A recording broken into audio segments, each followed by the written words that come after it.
welcome to the Corporate Talk. We have a very interesting guest today.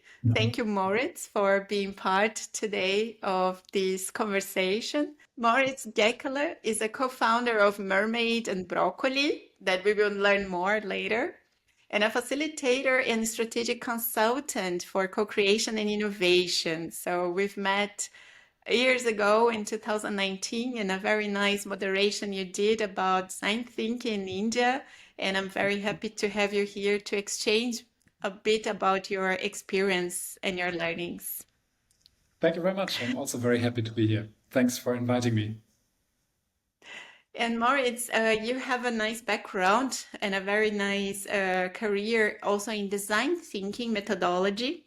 And design thinking, I always learned that it's a methodology, but it's also a mindset, right? We always put the customer in the center of our focus and so on. And bringing from all of your moderations of design thinking in different companies, which is bringing this human side in all the projects. Can you tell us a little bit about your background and how do you bring this methodology into your customers? Sure. Yeah. So my background is a little bit this way and that way. I studied originally literature and theater studies, but got interested in design thinking and future studies and scenario planning and so on when I started working for Mercedes-Benz. My first, so to speak, my first career step was in the foresight department of Mercedes-Benz. And there it was a group called Society and Technology Research Group. So we were always focusing on the needs and the trends and so on of society, not so much the technology side, but more the society side. And I was always very interested in that. And what I liked most about that was the creative and co-creative and multidisciplinary collaboration we had in that team. I was an intern in the beginning, and instead of just making coffee, they actually valued my contribution because I had a different perspective than they had. So that kind of shaped my whole career because that was what I was always looking for, to have a possibility to work in a very co-creative, multidisciplinary way. And then after this job, I then worked there for 4 years. After this job, I got I learned about design thinking. This was in 2008. And I did in Berlin, in Potsdam, there is a school called the Hasso-Plattner Institute, HPI. And there you can learn about design thinking. And I did that and got hooked. And so since then, since 2008, I'm working in this field. Then after doing the project there, or the student education there, I became a program manager at the HPI in Potsdam. Then went to the customer, so to speak, to SAP, to the big software company, and led design projects there. And yeah, and since 2015, I'm self-employed and doing things like the ones where we met, facilitating co-innovation, co-creation, and now recently also more and more leadership training and such things. Nice, thank you for that. And Hasso-Plattner is very well known. It's the main, I think, trainer of design thinking. Very nice. Yeah, not so much trainer. He was crucial to. He invested into the D School, and he gave a lot of money to Stanford to build the D School, and then to Potsdam, and then other schools around the world. And he managed to make this a whole worldwide thing. That's nice. Nice to hear. And Moritz, you also have experience in corporations in facilitating design thinking, creative co-creation, innovation activities in corporates, but also in NGOs. So do you see differences when, for example, you're making the leadership development or working with innovation, the foresight? Do you see differences from these both different industries, or we say the different companies style? Yeah, it's very interesting. I mean, it's a stereotype maybe a little bit, but I found it really in my work. For example, when we worked with Welthungerhilfe or Civil Society Academy in India, many people who work in NGOs are driven by their people skills, or by their people, their compassion, their empathy for other people, and that's their main kind of driver. And often also when it comes to what they studied or their backgrounds, they often have backgrounds in those fields. While in corporates where I worked, for example, SAP, where I worked with a lot of technology people, they are driven a lot by solving problems with technology. And that's quite interesting in the design thinking process. As you know, we have this first part, or usually in the beginning, this empathy part where you learn about the needs and wishes and so on of the people. And in the second part, it's about solving the problem and coming to solutions. And if I may say so, if there's a difference between NGOs and corporates, then very often the NGOs are really, really good at analyzing, describing, and having empathy with the people they are supporting, but sometimes find it difficult to come up with like innovative solutions. On the other hand, in the corporates, they are very good at innovative solutions, but sometimes forget about what the user actually wants or what the people need who are supposed to use that technology. And that's why I haven't done that very often, but I would love to do cooperations between the two where they can help each other to solve the actual needs that people have around the world with great technology. But to be very honest, I haven't worked on that very much. But that's a But that's a good idea. Yeah. But that's a good idea to fill the gaps, right?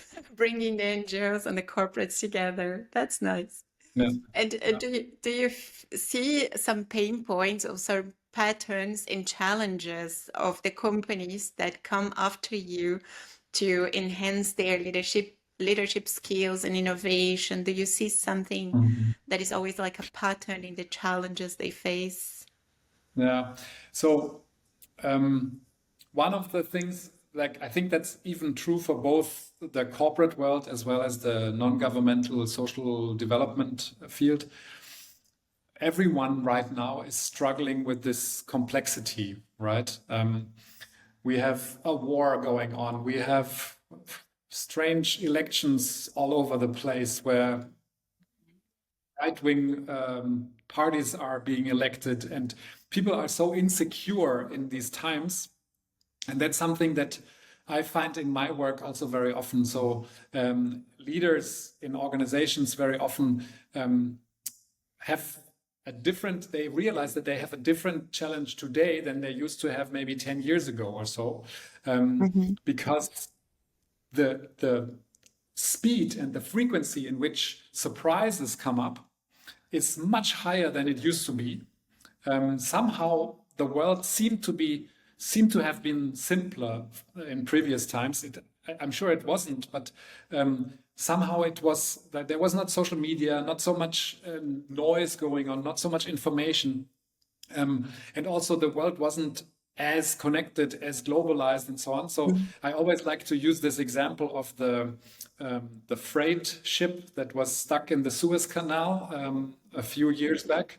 And then, of course, Corona also, like all these things happen and suddenly people have to deal with them. And especially in corporates, people like to have clear processes, clear structures. And suddenly these structures fall apart because the delivery is stuck in the Suez Canal, or the people are staying at home because there is a global pandemic. And dealing with this complexity and dealing with these surprises is something that we as a company deal with a lot. We help organizations figure things out and try to approach them a different way, because my deep belief is that co-creation and what I just said, this collaboration amongst multidisciplinary people is actually the way to go to deal with such complex situations. And so that's the one side. On the other hand, many have understood that by now. So, for example, design thinking is a huge trend. Everyone wants to be innovative and everyone wants to do workshops and blah, blah, blah. Problem is, that's usually not enough. A friend of mine or a colleague of mine, Mauro, used to always call this innovation theater. When organizations do these like workshops and they are super innovative for 4 days or for one day, and then the next day everything goes back to normal. And I think there's a lot of insecurity right now. On the one hand, this complexity. On the other hand, solutions or processes or approaches that can work, but still are not implemented well, and not everyone is on board, and so on. Yeah. So it's not only about creation, but about how helping them to implement, to go further to Yes. the, I believe it's the challenging step, right? Finding a way to make it happen. Yes, yes, absolutely. And I mean, we had the time, like maybe also in the last years, where a lot of organizations created these innovation labs. So they outsourced more or less the innovation department, and then a group of people, you're the creatives, so you can do that. Actually, the team I was speaking about in 2006 when I worked at Mercedes was a little bit like that. We were the crazy people in Berlin, but Mercedes is mostly headquartered in Stuttgart. So everyone was like, yeah, the crazy people in Berlin, they can do that. They do the crazy stuff. We're doing the real work. And somehow this still is the case. So in many customers I work with today, the real work is like seen as the most important one. And whatever we do is like soft skills, or it's kindergarten, or it's playing around, and it's not taken seriously. But at the same time, people realize that the real world approaches, like they used to do it all the time, don't work anymore. But the step to understand that maybe the playful approaches, maybe the kindergarten can actually help to solve the problems in a different way, there's still a gap.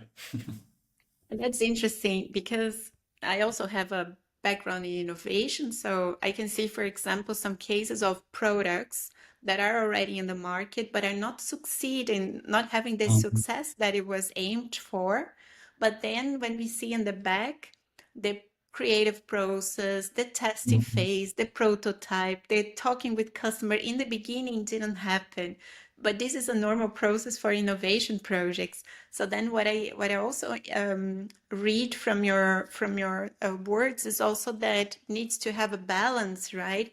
Bringing the methodologies that is used on these innovation labs or innovation programs to the normal business, to the current business, current products, to validate before the value of the products right in the beginning, right? Yeah, yeah, absolutely. And that's also, I mean, you asked before, if I may ask or answer that question already. You asked before where our name Mermaid and Broccoli comes from. And that's Yeah. exactly this part, because we believe that you need this mermaid splash, like the mermaid feeling of innovation, of like fantastic ideas, and being open to believing into mermaids. But then on the other hand, you need the good old broccoli that is healthy and tested, and everyone knows what it is. And we have this, in our logo or in our name, we have this and sign, and that's actually combining the two sides. So combining this kind of fantastic and crazy and creative part with a traditional and well-tested approach. And I think that's very important, because that's like, again, when we talk about NGOs versus corporates, or also, for example, creative agencies, they are often very good in creating amazing ideas, but then sometimes not so good at delivering and implementing and so on. And it's really the balance of the two. So you need the crazy creative part, but you also need, and usually that's the harder part, the implementation, the boring execution, the building of the products, the quality management, the whatever else comes in the end, so to speak. Wow, that's nice. I was going to ask you about the name of the company. Now makes sense. I really love it. Really, really great name. Yeah, And the funny joke was, or the thing was that my colleague Susanne Schluckebier, who came up with the name, she actually read a newspaper article, which had the headline Meerjungfrau und Brokkoli in German, because it was time, like I think it was in 2017, when the new emojis came out. And the new emojis of that year were the mermaid and the broccoli. And so she thought, wow, this is a cool kind of snippet of words, and it somehow reflects how I would like to work. And only after that, we actually formed the company, and then she came up with that name, and it was a project name, but it stuck. And here we are. that's really good. That's really good. Really good. Great insight. And Moritz, during this long career in as facilitator of companies promoting innovation and leadership development, I always had in my mind that when we teach, when we lead and coordinate groups, we learn a lot. Do you have a story to share, something that you facilitated that make a great impact for you as an experience and learning? Yes.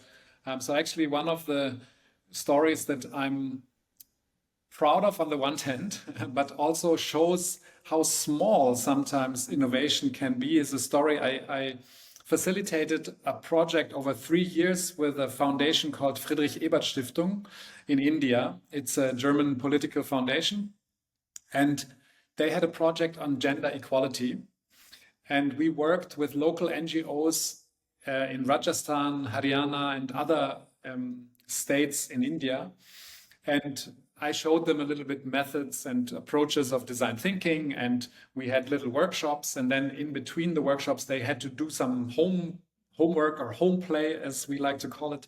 And then in the last workshop, we collected their stories.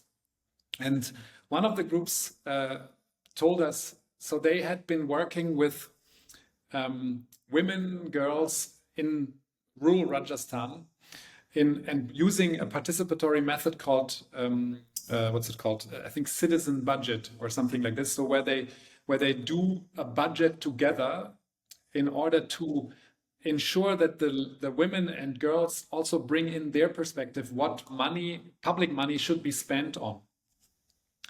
And and they did this for a long time, but they were never really successful. And in the design thinking process, we forced them literally to empathize with people from what they would call the opposing side. So in India, it's the so-called sarpanch, who is the head of the community, or the head of the elected head of the community. And very often, not always, of course, but very often, these are older men, not necessarily have the needs and necessities of women in their minds. And we force them to build empathy with those men and think from their perspective, and then build an idea of how to integrate them into their process. And they did that, and they invited 20 sarpanches to for the next process, a thing that they had never done before, and only one accepted the invitation. So actually rather unsuccessful in that sense. But with this one sarpanch, they created a really amazing budget, and in that year they got a lot of money from the state to spend, and they included the female perspective. And so next year, 3 sarpanches wanted to do with them, because they realized, hey, there's something in it for me.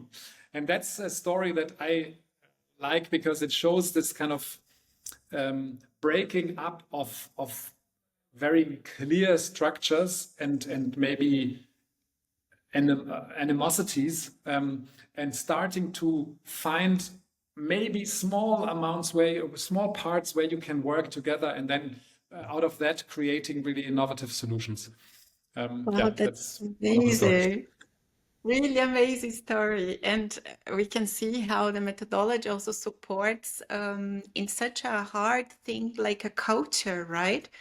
Which is traditional culture or things like that. So amazing. The effect of 3 others who wanted to join the next time was, it's already proves a success. Yeah, it is.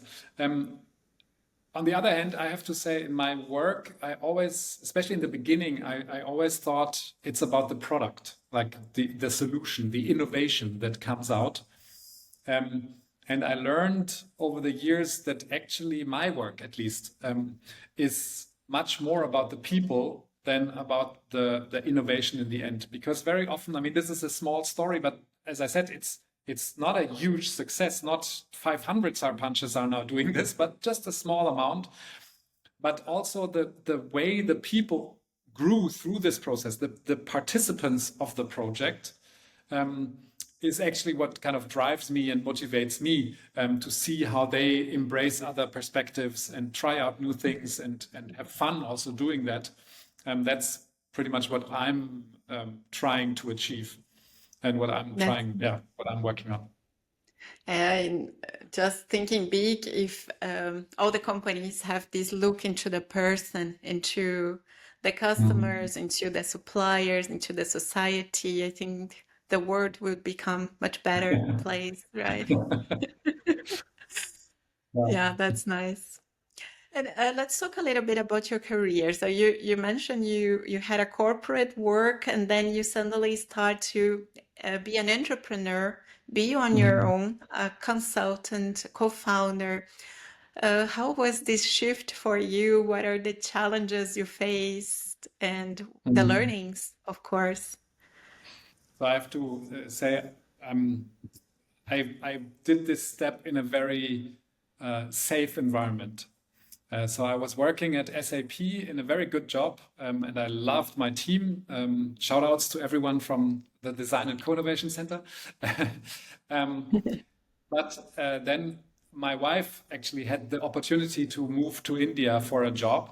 And I decided to leave my job at SAP and become like an entrepreneur or a freelancer in the beginning. Hmm. And it was like, let's say the first year or so, year was rather difficult because there were not many projects. We moved to India, so I also didn't have my network from home so readily available. But then I managed. But I say I did it in a safe environment because my wife was there and we could go through this together. I didn't have to pay my rent, so to speak. So I always joke to her that she gave me the basic, the how's it called, the basic income. um, so maybe there's something to learn from that for others who want to be self-employed or become an entrepreneur. Hmm.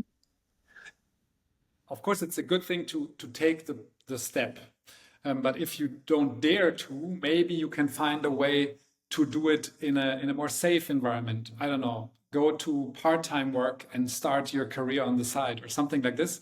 I'm sure there are people who don't agree that that's a good idea, but that's my experience. For me, it worked well to have a solid foundation and not be worrying the whole time. Um, and it supported me a lot. And then um, I was lucky because this whole topic of design thinking, especially this was in 2015. In 2015, it was super on vogue. I mean, it still is, but now it's then it was even like everyone was speaking about design thinking, and so it was also for me rather easy as a freelancer with a lot of experience to find projects, to find customers, and so on. Um, and yeah, so from that side, I was a very lucky. It was a very lucky start. That's nice. You mentioned about the people who wants to become a consultant. Maybe then for a closure in this nice talk and session, could you give us a tip for the ones who are willing to have this shift of their career from a safe job to a consultant, being on their own? Yeah, I mean, as I said, the first tip maybe or idea Hmm. to test things like in design thinking, prototyping. So, is there any way you can prototype whatever you're trying to start? If it's a real business, like with a product or with something like that, you can of course prototype the product, but can you prototype your consulting business in some way? I mean, just ideas that come to my mind would be doing a fellowship, doing an internship, doing a, I don't know, a vacation job somewhere. So trying things out to see if that's actually something for you. Then, of course, also from design thinking, we can learn, speak to people, learn what is needed, what you, as with your special expertise, can do and provide that someone else would need.